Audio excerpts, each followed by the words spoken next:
Ever get that feeling, when you're like totally engrossed in a play, like the story's got you hooked, and then bam, you kind of step back for a second and think like, wait, what's the point of all this? Why am I so affected? Oh, yeah, totally. Yeah.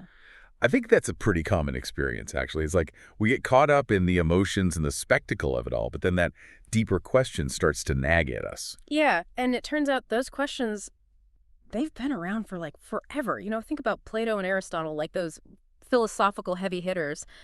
They had a major disagreement about theater. Yeah, right from the get-go. Plato, he was super suspicious of theater, particularly this idea of mimesis, which is all about imitation.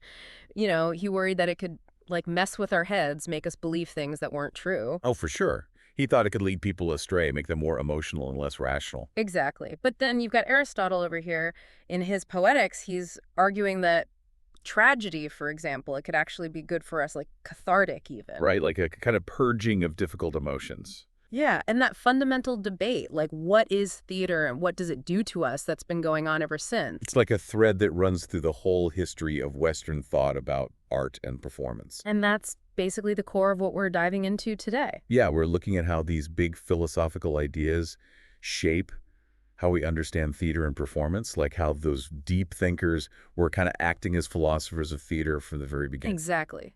So for you, our listener, think of this as like a crash course in the philosophy of theater. Your shortcut to understanding these deep questions without needing a PhD. No philosophy degree required here, just a love for theater and an open mind. Exactly. Okay, so where do we even start with all this? Well, I think it's important to realize that, like, thinking about theater in a philosophical way, this isn't some new thing. Right, it's not just a modern fad. Yeah, philosophy of theater. It's been around for almost as long as Western philosophy itself. Pretty much from the start, they were wrestling with these ideas. But there's also this persistent idea that's been really influential. And the scholar Jonas Barish, he called it the anti-theatrical prejudice. The anti-theatrical prejudice, that sounds pretty intense. So what was that all about? Yeah, it's a pretty strong term, right? Hmm. But it's not just about some people like disliking plays or finding them boring or whatever. It's deeper than that. It's more like this whole critical tradition, this thread that runs through Western European thought, where thinkers are kind of suspicious of theater for various philosophical reasons. Okay, so who are we talking about here? Well, you've got Plato, obviously, we already mentioned him, but then you also have early Christian writers like Tertullian, who saw theater as like pagan and immoral, and then later on you have Rousseau. Rousseau wasn't exactly a fan of theater, was he? Not really. He thought it promoted artificiality and undermined genuine human connection.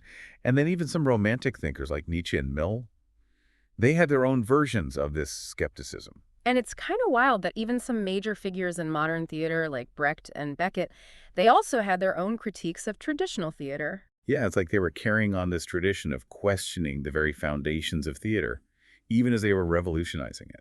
So it wasn't just a matter of taste. It was a whole philosophical critique. Exactly. They were really grappling with what theater is and what it does to us as individuals and as a society. So what were their main concerns? Like, what were they so worried about? Well, a lot of it stemmed from these big philosophical questions about reality and knowledge, Yeah. What we call metaphysics and epistemology. Right. Like, what is real? What can we know? Yeah, they were asking questions like, is a theatrical performance actually real? Or is it just a kind of deceptive imitation? Like, are we being tricked into believing something that's not really there? And then how does that affect our understanding of the world? Like if we're constantly exposed to these fictional scenarios, does it warp our sense of what's true and what's not? It's like they were worried about the power of illusion. Exactly. And then on top of that, you have all these moral and social concerns. Right. Like, is theater a good influence or a bad influence? Yeah. They worried that it could stir up strong emotions, maybe lead to unrest or immorality. Mm-hmm. There were concerns about it challenging social norms or just being a frivolous waste of time. Like, it wasn't a worthwhile pursuit. Right. And it's important to remember that these weren't just like gut reactions or personal opinions. They were often deeply considered arguments based on their broader philosophical beliefs about truth and morality and the good life. So they were acting as philosophers, trying to figure out where theater fit into their whole worldview. Exactly. So we've talked a lot about Western theater, which obviously has its roots in ancient Athens. But what about theater in other parts of the world? Was this suspicion of theater like a universal thing?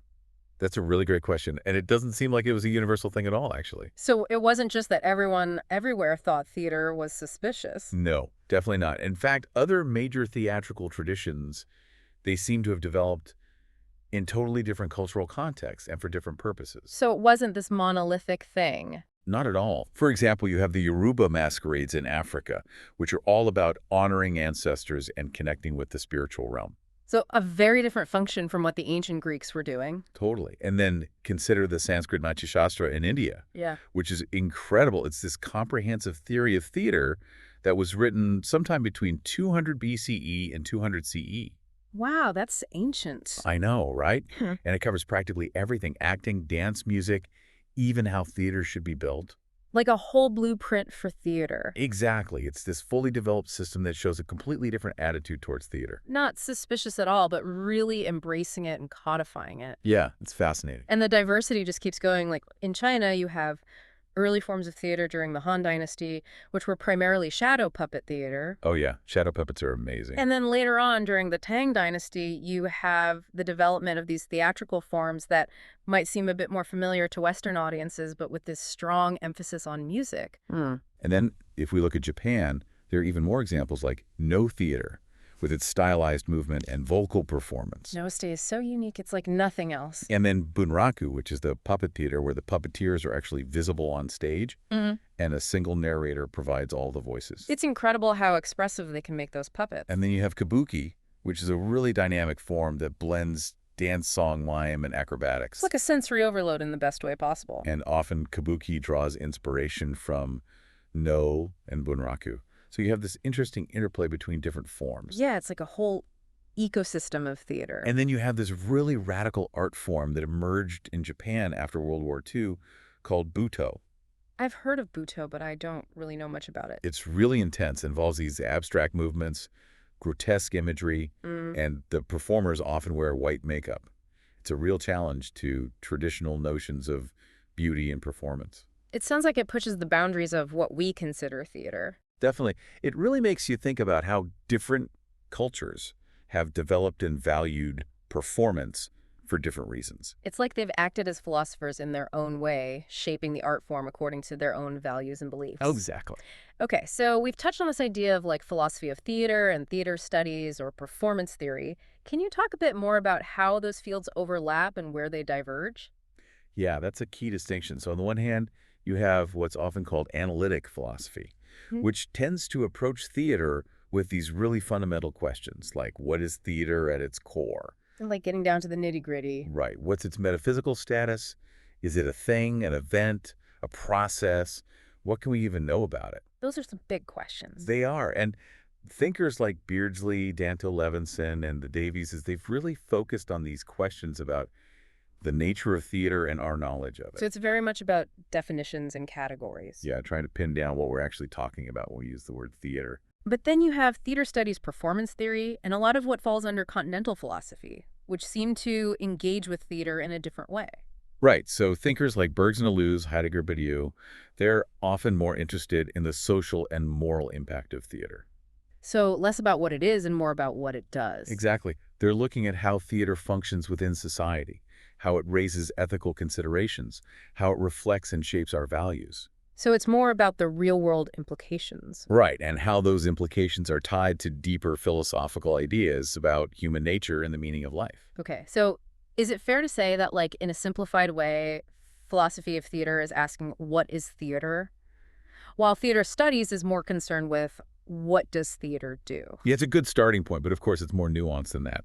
I think philosophy of theater also tends to emphasize descriptive questions. Descriptive meaning, like, describing the phenomenon itself. Exactly. So questions like what is acting, what is spectating, what is criticism in a theatrical context? It's about understanding the fundamental elements. Like breaking it down into its component parts. Whereas theater theory and performance theory often lean towards normative questions. Normative meaning like how things should be done. Precisely so. Questions like how should one act effectively? How should a play be directed? What are the best methods for creating a powerful theatrical experience? So it's more about like best practices and techniques. Yeah, and think about figures like Stanislavski or Brecht, who developed these really specific techniques and ideologies for acting.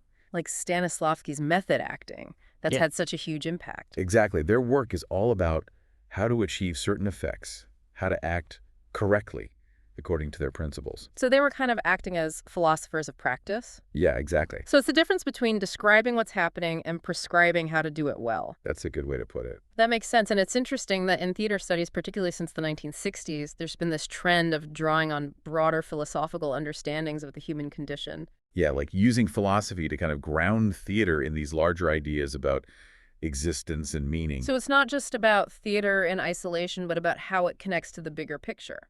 Right. And the idea was maybe that philosophy could offer these more universal frameworks than just focusing on like specific theatrical traditions. So it's like giving theater a deeper philosophical justification. Yeah, but it's also worth noting that like theater artists themselves, they're often more directly influenced by the work of other artists and evolving artistic practices than by like abstract philosophical theories. Right, they're responding to the art that's come before them and pushing the boundaries in new ways. Exactly. So it's like this ongoing conversation between theory and practice. For sure. Now, you mentioned earlier these ideas of semiotic and phenomenological theories of theater. Can you unpack those a bit? Those sound like pretty dense philosophical concepts. Yeah, they are, but we can break them down. So semiotic theories, they're basically looking at theater as a system of signs. Like a Exactly. So everything on stage, the actors' words, their costumes, the lighting, the set design, all of these are seen as conveying meaning. Just like words in a language convey meaning. So it's like trying to decode the language of the stage. Yeah, and theorists like Ubersfeld, Elam, they've used these linguistic frameworks to analyze how meaning is created and communicated in a performance. So it's about the symbolic aspect of theater. Right, but one of the limitations of semiotics is that it struggles a bit with the materiality of theater. The materiality meaning like the actual physical presence of the actors and the objects on stage. Exactly. Sometimes an actor's presence or a particular prop, it's not necessarily signifying something else. It's just there. Like it has its own inherent presence. Right. And the pleasure we get from a beautifully designed costume, it's not always about it being a sign pointing to some other meaning. It would just be about the beauty of the object itself. So semiotics is like trying to read the language of the stage, but it doesn't always capture the full sensory experience. Yeah, it's a useful tool, but it has its limitations. Yeah. Okay, what about phenomenological theories? So phenomenology, it comes from philosophers like Husserl, Heidegger, Merleau-Ponty, and it's all about focusing on the spectator's experience. So it's shifting the focus from the stage to the audience. Yeah, and particularly the materiality of the performance event, how the audience perceives and engages with what's happening on stage through their senses. So it's more about the immediate lived experience. Exactly. Theorists like Carlson and States, they really emphasize the audience's position and their direct cognitive and emotional responses. So it's about how the performance makes us feel in the moment. Right. But there's also this kind of interesting paradox with phenomenology and theater. Oh, what's that? Well, it's that a lot of phenomenological research has actually focused more on the methods of producing performances, like the actor's techniques, the staging choices, rather than on the conditions of how the audience actually receives and experiences it. So it's kind of a roundabout way of getting at the audience experience. Yeah, it's like they're trying to understand the audience by looking at the performer. Okay, that's interesting. What about this idea of speech act theories in theater? How does that fit into all of this? So speech act theory, it comes from philosophers like Austin and Searle, and it's this idea that language isn't just about conveying information, it's also about doing things with words. So like saying I promise isn't just describing a promise, it's actually making a promise. Exactly. And this idea, it really resonated with some theater theorists who saw parallels with what actors are doing on stage. Right, because they're speaking words, but they're also performing actions. Yeah, but Austin and Searle themselves, they argued that actors aren't really performing genuine speech acts because they're just pretending within the fictional world of the play. So it's not a real promise if Hamlet promises to avenge his father. Right, but even though Austin and Searle kind of dismissed the theatrical application of speech act theory, it still sparked all these interesting debates. So is a productive dead end. You could say that, for example, Judith Butler, she used these ideas in her work on gender, arguing that repeated speech acts can actually constitute social realities. Like the way we perform gender through language can actually shape our understanding of what gender is. That's a really powerful idea. It is, and in theater theory, thinkers like Saltz and Rosick, they've explored how this idea of language as action can help us understand what's happening in a performance, even if the characters aren't making real-world commitments. So it's about the performative force of language even within a fictional context. Exactly. Okay, and then you mentioned earlier this idea of performance philosophy, which sounds like it takes things even further. Yeah, so performance philosophy, it's a more recent development, and it draws on philosophers like Deleuze and Laruelle, and it basically says that performance isn't just something we analyze philosophically, it is a form of philosophy in itself. Wow, so performance as a way of doing philosophy. Exactly. It's the idea that the act of performance can generate philosophical insights, that it can be a way of thinking and exploring ideas in a non-traditional way. So it's like the performers are acting as philosophers through their art. Yeah, and this is still a pretty debated idea, with some arguing that philosophy of theater theory and criticism, they all remain distinct but interconnected practices. So it's like, where do we draw the lines between these different approaches? It's an ongoing conversation. Okay, let's shift gears a bit and talk about how we actually describe and understand theater. You mentioned some ontological questions earlier. Can you explain what those are all about? Sure, so ontology, it's a branch of philosophy that deals with the nature of being. So, like, what does it mean for something to exist? Exactly. And in the context of art, ontology is basically asking what is a work of art and what kind of thing is a theatrical performance. So, when we talk about a play or a performance, what are we actually referring to? Right. Are we talking about a physical object, a specific event, an abstract idea, a relationship between people and objects? It gets really complicated quickly. Yeah, because a play can exist in so many different forms, like the written text, a particular production, a memory in someone's mind. Exactly. And philosophers have come up with all sorts of ways to try and categorize and understand these different aspects of art. So, is Hamlet the physical book, the story itself, every single performance of it that's ever happened? Yeah, it's not an easy question to answer, and this leads to the distinction between single instance and multiple instance works of art. So, like, a painting is a single instance, but a play can have countless instances. Precisely.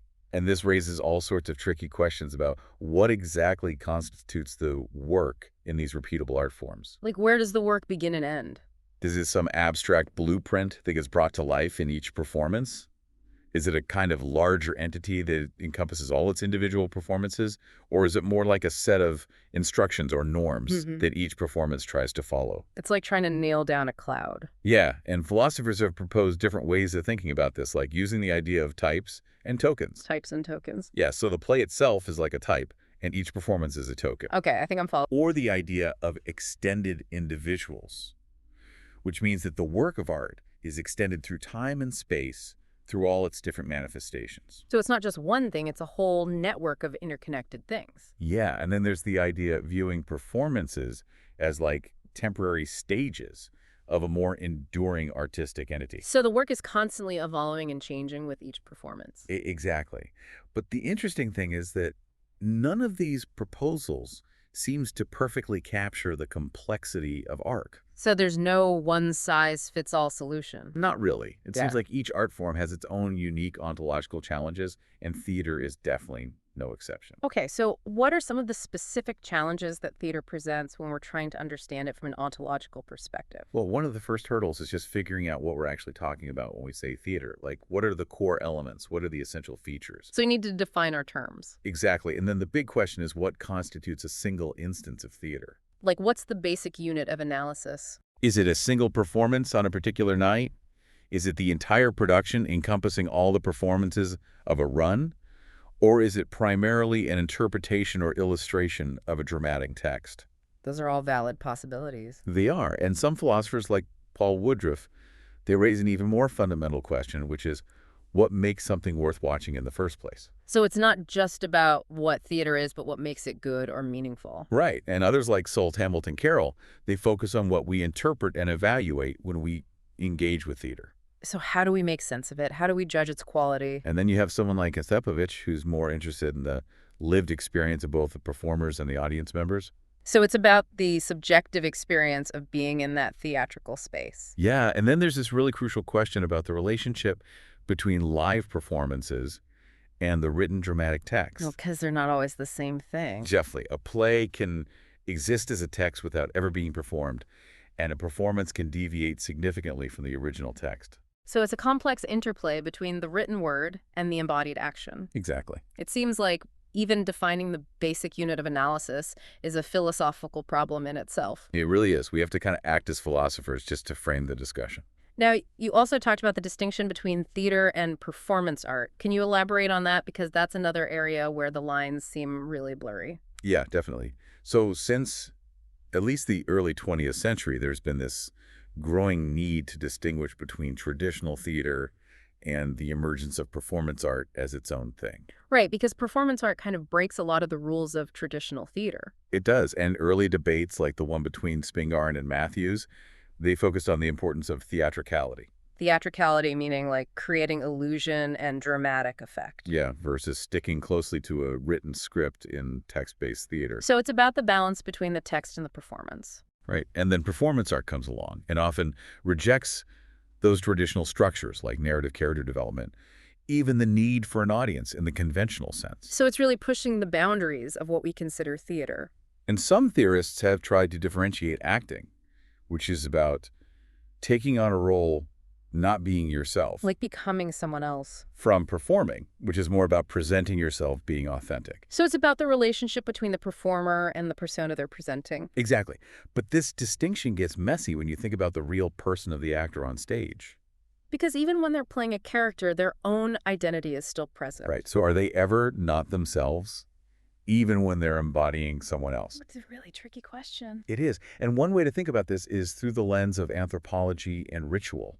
So looking at performance as a kind of ritualistic behavior. Yeah, and this approach, it tries to differentiate the role of performer from the role of actor based on different types of human behavior and their relationship to social roles and transformations. So it's about how performance allows us to step outside of our everyday identities. And this perspective is often influenced by avant-garde theater practices like those of Artaud and Grotowski. Those were some pretty radical theater makers. They were. And they really emphasized the actors striving for a kind of metaphysical presence on stage. Presence meaning like being fully in the moment, completely embodying the role, Exactly, aiming for this sense of spontaneity and authenticity. like a kind of heightened reality. Yeah, but in contrast to that, some theorists argue that the performer in performance art is more free to explore absence or the fragmentation of identity. So it's not about becoming a unified character, but about deconstructing the idea of a stable self. Right, and then there's this other perspective that suggests that performance, in a much broader sense, is a type of display behavior that's found across many species. So like animals perform too in their own way. Exactly, like mating rituals or displays of dominance. So from this perspective, acting is just a specialized form of this broader category of performance. Which kind of blurs the lines between theater and performance art, and even between human and animal behavior. That's a pretty radical idea. It is, and it challenges a lot of our traditional ways of thinking about performance, but it's also really thought-provoking. It forces us to really examine our assumptions about what performance is and what it means.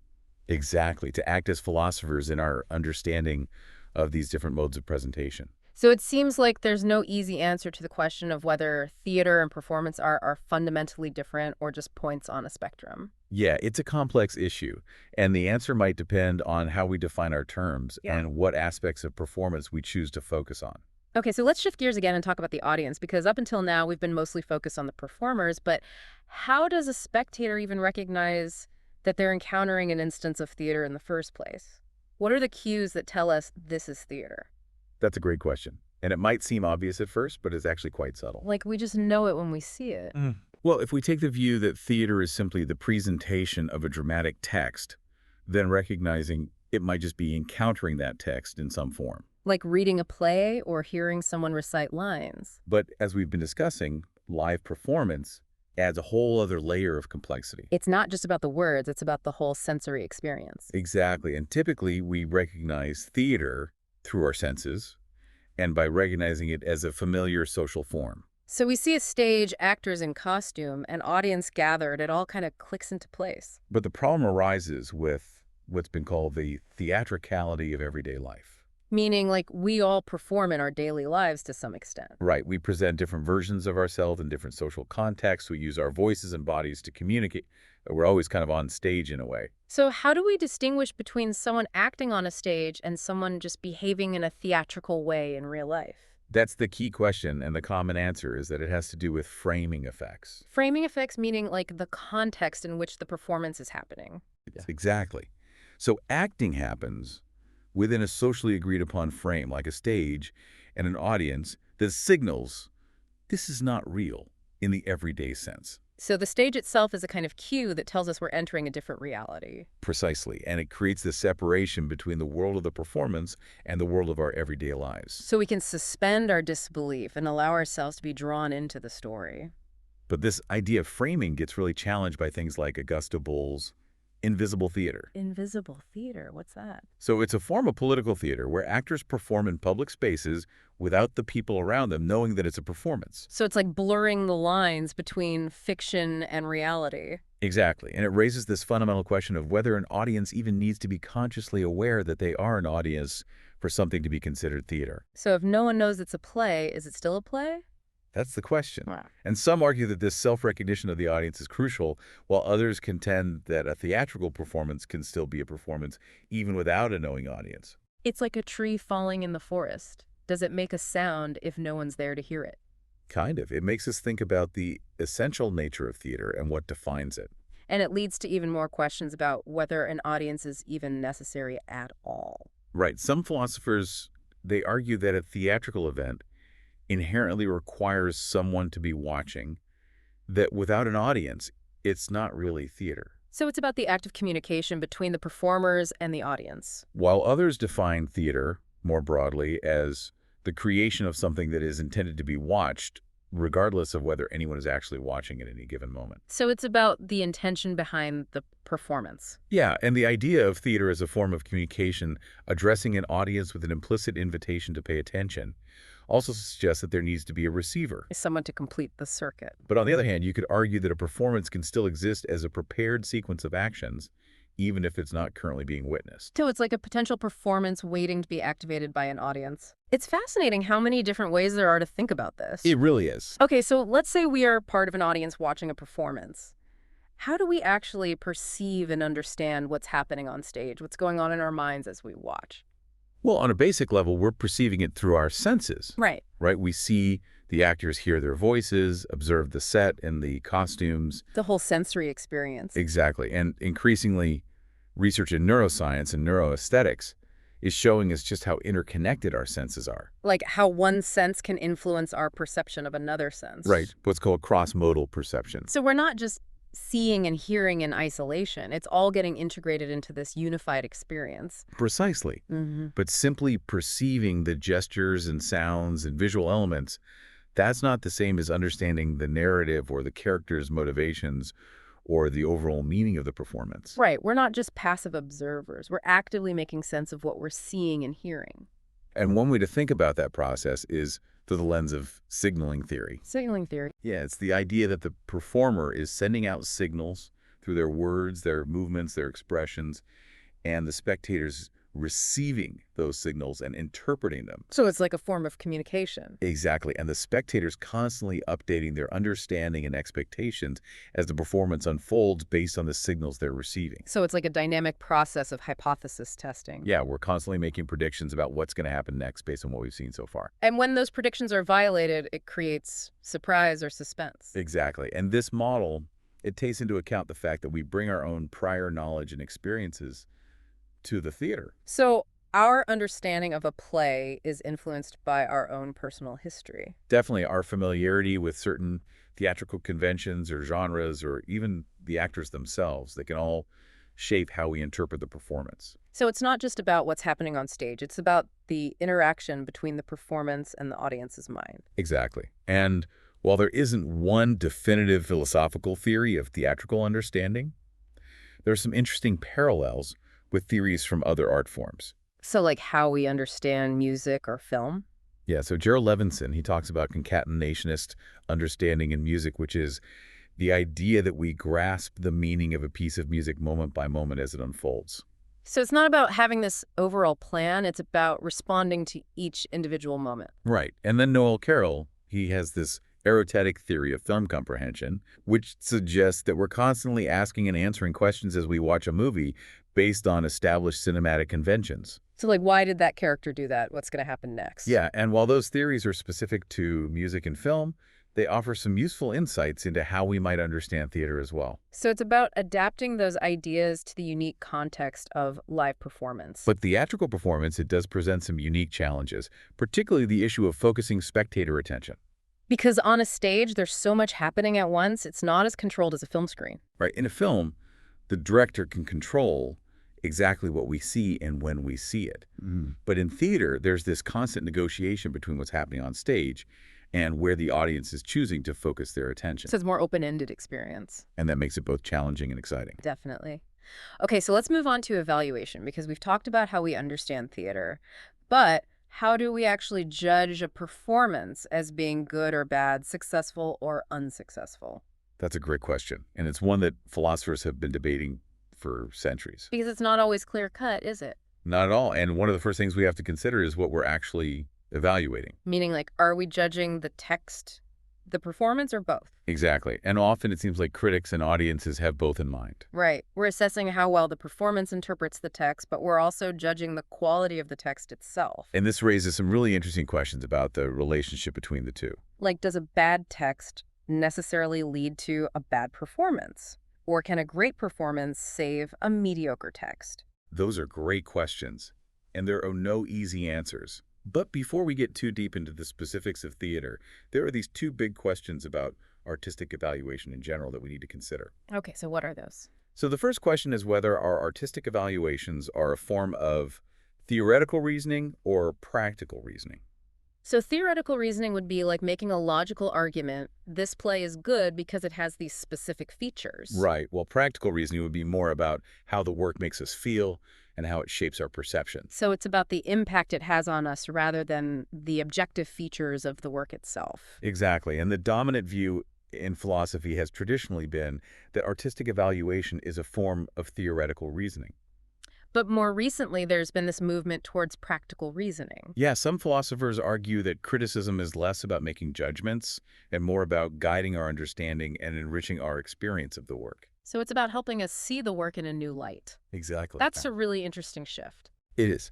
And the second big question is whether there are artistic values that are distinct from aesthetic values. So aesthetic values would be things like beauty, pleasure, harmony. Right. But we clearly respond to art in ways that go beyond just whether we find it aesthetically pleasing. Like we might appreciate a work that's challenging or thought-provoking, even if it